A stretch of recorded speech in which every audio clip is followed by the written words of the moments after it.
में की बोलिए, राम जानकी मैया की बोलिए, सिंह ऋषि शांता मैया की बोलिए, गंगा मैया की बोलिए, सिंहवेरपुर धाम की।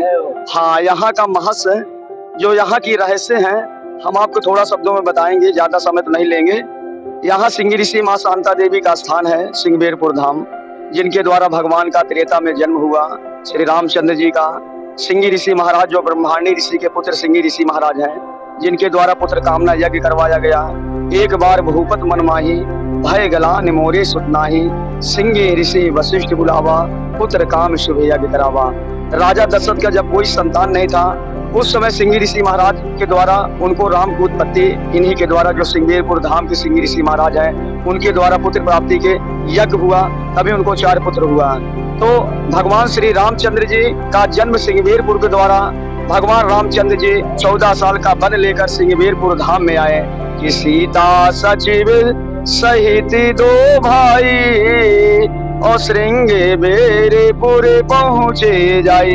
भगवान राम सुमंत जी के साथ रथ से सिंहवेरपुर धाम आए और रथ से उतरे तो गंगा मैया को देखा कि उतरे राम देव सर देखी और किन्हीं दंडवत हरस विसेखी। भगवान राम रथ से उतरे, गंगा तट पर पहुंच गए और यहाँ पर भगवान ने दरस परस किया कि दरस परखे अरु मंजन पाना और हर ही पाप कहा वेद पुराना। ये हमारा वेद पुराण कह रहा है कि गंगा का दर्शन कर लो, चंदा मृत ले लो, शरीर से पाप तो उसे ही भाग जाता है। माँ जानकी जी ने सोची 14 साल के लिए कठोर जंगल में जा रही हूँ, तो मैं गंगा मैया का पूजन करके तब आगे की ओर बढ़ता हूँ। तब यहाँ पर उन्होंने गंगा का पूजन किया और वरदान मांगे कि हे सूरी सरही करही कर जोड़ी और माती मनोरथ पुरो मोहे। सिंहवेरपुर सिंह ऋषि महाराज के रहस्यों से जाना जाता है। सिंहवेरपुर नाम कैसे पड़ गया था? सिंहवेरपुर के नाम के बारे में थोड़ा सा दीजिए।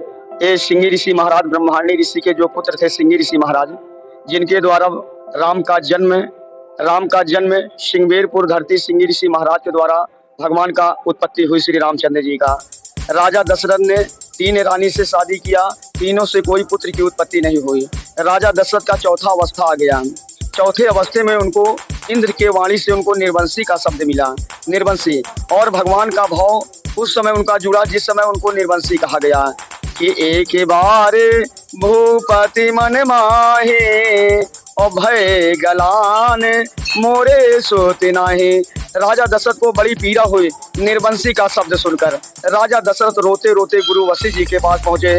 उनके कुल गुरु वशिष्ठ जी ने कहा, हे राजन, आप तो चक्रवर्ती राजा धीराज हैं, आपको नेत्रों से आंसू क्यों गिर रहा है? तो राजा दशरथ ने कहा कि हे गुरुदेव, आज मुझे पूरे समय से आज तक हमारे पास कोई कष्ट नहीं था और आज मुझे इंद्र ने मुझे निर्वंशी कहा, उस पीड़ा के मारा हमारा सीना फटा जा रहा है। तो बोले, कोई कारण, कोई भाव, कोई शंका, आभास अपने मन में जागृत मत करिए। आपके भाग्य रेखाएं बता रही हैं कि आपके भाग में 4 पुत्र हैं। कहन कैसे? कहन सिंहवेरपुर में एक सिंह ऋषि महाराज हैं जो पुत्र कामना यज्ञ जानते हैं। आप उनको बुलाइए, पुत्र कामना यज्ञ करवाइए, आपको अवश्य 4 पुत्र होंगे। राजा दशरथ वहीं से चले रोते हुए, सिंह ऋषि वशिष्ठ बुलावा और पुत्र काम शुभ यज्ञ करावा। यहाँ पर राजा दशरथ सिंह ऋषि महाराज के पास आए और उनके पिता ब्रह्मांडी ऋषि के सारी विपदा अपनी बताए। ब्रह्मांडी ऋषि ने तैयार हो गए अपने पुत्र को भेजने के लिए सिंह ऋषि महाराज को कि आप जाइए, राजा दशरथ के पुत्र कामना यज्ञ आपको करवाना ही होगा। इसलिए कि राजा ऐसा है जो कभी आज तक झूठ नहीं बोला, सत्य के सदा साथ दिया है, झूठ का कभी साथ नहीं दिया है। ये रघुवंशी है, चंद्रवती है, चंद्रमुखी है, इसका साथ तो तुमको सिंह ऋषि देना ही पड़ेगा। तो सिंह ऋषि महाराज तैयार हो गए यज्ञ करवाने के लिए और यहाँ से अयोध्या जी जो है और पुत्र कामना यज्ञ करवाए। यज्ञ से जो खीर निकली तीनों रानियों को खिलाए, तीनों रानियों ने खाया, तीनों को 4 पुत्र की उत्पत्ति हुई। यहाँ सिंह ऋषि महाराज के द्वारा भगवान राम का जन्म और कर्म 14 साल का वन लेकर भगवान जब सिंहवेरपुर धाम आए तो यहाँ पर सीता सचिव सहित 2 भाई श्रृंगवेरपुर पहुंचे जाए। भगवान राम 14 साल का वन करे हैं तो प्रथम बार तमसा नदी, दूसर सुरसर तीर, दूसरी यात्रा उनका सिंहवेरपुर है। भगवान राम सिंहवेरपुर धाम में आए और सिंह ऋषि महाराज से यहाँ मिले और सिंह ऋषि महाराज उनके बहनोई भी लगते हैं भगवान राम के। और माँ शांता देवी उनकी बहन है जिनके नाम से सिंहवेरपुर धाम जाना जाता है। आज सिंगबेरपुर धाम सिर्फ सिंगी ऋषि महाराज के नाम से प्रसिद्ध है। जो सिंगबेरपुर में सिंगी ऋषि महाराज ने पुत्र कामना यज्ञ करवाए हैं, उन्हीं के नाम से सिंगबेरपुर जाना जाता है।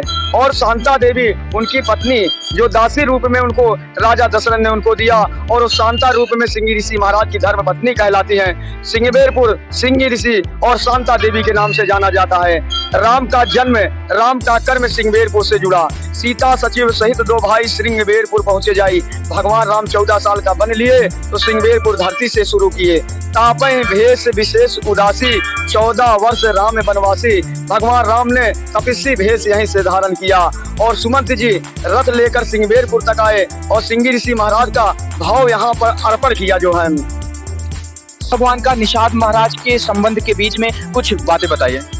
यहाँ जब प्रभु इस धाम पर आए, इस राज्य में केवट के राज गुहराज निषाद के दरबार में आए, तो जब यहाँ पर प्रभु ने गंगा तट पर पहुंचकर और दरस परस किया और यहाँ पर अपने मुख बिंदु से गंगा जी का बलपन किया कि कही कही कोटिक कथा प्रसंगा, राम बिलोप ही गंग तरंगा, तरस परस अरु मंजन पाना, हरहि पाप कहा वेद पुराना।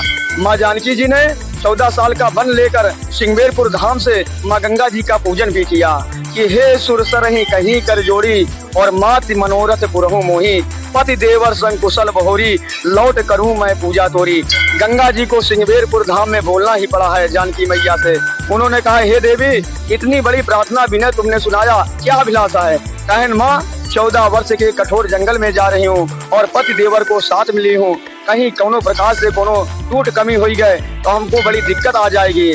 तो यहाँ पर निषाद जी, गुहराज निषाद यहाँ का राजा जो था, जब उसको मालूम पड़ा कि श्री रामचंद्र जी हमारे राज्यों में आ गए हैं, तो कंद मूल फल लिए भरी भारा, चले मिलन। प्रभु से मिलने के लिए पूरे परिवार के साथ प्रभु को आग्रह किया कि प्रभु चलिए मेरे महलों में। तो भगवान ने कहा कि तापय भेष विशेष उदासी, 14 वर्ष राम बनवासी। हे केवट जी, एक महल त्याग कर मैं आया हूँ, दूसरे महलों में मैं कैसे जा सकता हूँ?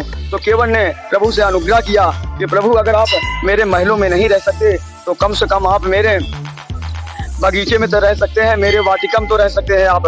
तो उस समय केवट जी के पास नौका का साधन था और यहाँ से रामचौरा जाने में 3 किलोमीटर का मार्ग है। और उस समय रामचौरा घाट में केवट के बगीचे में भगवान को शयन प्रभु ने किया और यही जगह पर केवट ने भगवान का चरण ढूला। केवट राम रजाया सुपावा और पानी कठौता भर ले आवा, कठौते में जल ले आया और प्रभु का चरण यहाँ पर धूला है। अति आनंद उमंग अनुराधा, चरण सरोज पखारन लागा। देवलोक से देवता, पृथ्वी से मानो लोग देख के सिहा रहे हैं कि ये केवट जो भगवान का चरण धो रहा है, कितना बड़ा भाग है केवट के पास। तो अति आनंद, कितना बड़ा आनंद था उस समय केवट के पास। अति आनंद उमंग अनुराधा, चरण सरोज पखारन लगा। यहाँ पर भगवान का चरण पादुका भगवान का धोया और उसके बाद मांगी नाव न केवट आना और कहा तुम्हार मरम मैं जाना, छुअत शिला भय नार सुहावे। भगवान से केवट जी ने कहा कि हे प्रभु, आपके चरणों में तो जादू है, शिला नारी हो जाती है, तो मेरी मुलायम काठ की नौका कहीं नारी हो गई तो मैं कितने रानियों की प्रतिपाल करूंगा? तो हे प्रभु, पहले अपने चरण धुलवा लीजिए, तब मैं आपको पार उतारूंगा। उस समय भगवान का केवट ने यहाँ पर चरण धुला। केवट राम रजाय सुपावा, पानी कठौता भर ले आवा। अति आनंद उमंग अनुराधा, चरण सरोज पखारन लागा।